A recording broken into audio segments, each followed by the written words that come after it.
Nobody's going to tell you this growing up, so I'm going to be straight with you. The hood is a trap. Not because people there are evil, not because you're weak-minded, not because you didn't grind hard enough. It's a trap because it keeps you comfortable enough to stay, but stressed enough to never get out. No walls, no guards, no signs saying, you can leave. The trap isn't physical, it's mental. And if you grew up in it, you feel it every day.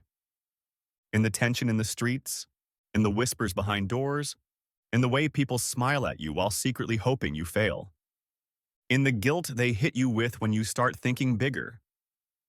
In the subtle way your ambitions are made to feel dangerous. In the way your success threatens the world they've accepted. At first, the hood doesn't feel dangerous.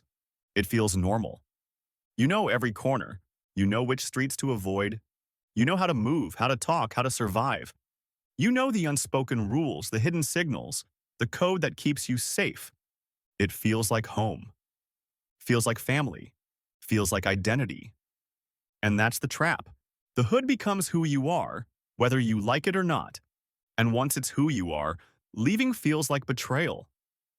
Confusing where you started with who you're supposed to become. That's the first trap. Loyalty in the hood isn't just a value, it's a psychological weapon. When your sense of self is wrapped up in approval from the streets, you start measuring success against other people's standards instead of your own. You learn to suppress ambition to avoid judgment. You learn to hide growth so others don't feel threatened. You convince yourself that dreaming bigger is selfish. You start to accept struggle as proof that you belong. You start to believe stress is natural. You start to believe chaos is normal. That's the subtle genius of the trap. In the hood, loyalty is treated like a religion. They teach you, stay loyal no matter what. Stay with the same people, stay in the same mindset, stay accessible.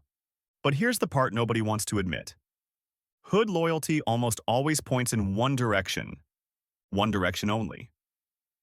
You're expected to stay loyal to people, habits, streets, even when they're crushing your future. Even when they encourage behaviors that hurt your mind, your body, your reputation, your dreams. Start changing, they'll question you. Start doing better, they'll mock you.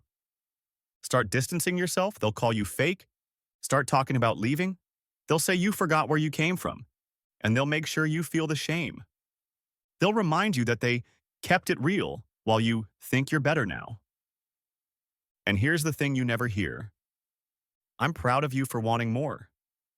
Never. Because growth scares the people still stuck. When one person escapes, it exposes the trap for everyone else. It reminds them that they chose to stay. It forces them to face their own excuses, fears, and limits. And the trap fights back. The hood teaches survival like no other place. How to read threats, how to move fast, how to react, how to hustle hard for today, how to defend yourself physically and mentally, how to appear strong even when you're terrified. But it doesn't teach building. It doesn't teach planning for tomorrow. It doesn't teach patience. It doesn't teach how to delay pleasure for freedom. It teaches you to survive, not to win. And when every day is survival, years vanish. Struggle becomes normal. Stress becomes baseline. Chaos becomes comfortable. Peace starts to feel strange. Silence feels wrong. And when peace feels wrong, you go back to chaos. Even when that chaos is quietly killing you. You chase conflict because it's familiar. You chase validation because it feels safe. You chase loyalty because fear convinces you that being alone is worse. One of the biggest lies ever is that people stay stuck because they're lazy or dumb. Bullshit. Some of the smartest, most talented people never get out. Not because they can't. Because their environment beats their potential over time. Surrounded by people who normalize self-destruction, your ambition leaks out slowly, year by year, little by little, through wasted energy, through toxic relationships, through constant drama, through emotional exhaustion. The trap doesn't destroy you violently. It drains you quietly, invisibly. And here's the part most people don't notice. It also rewires your mind. You start believing stress equals success. You start associating loyalty with suffering. You start seeing ambition as selfish. You begin to accept pain as natural because it's all you've ever known.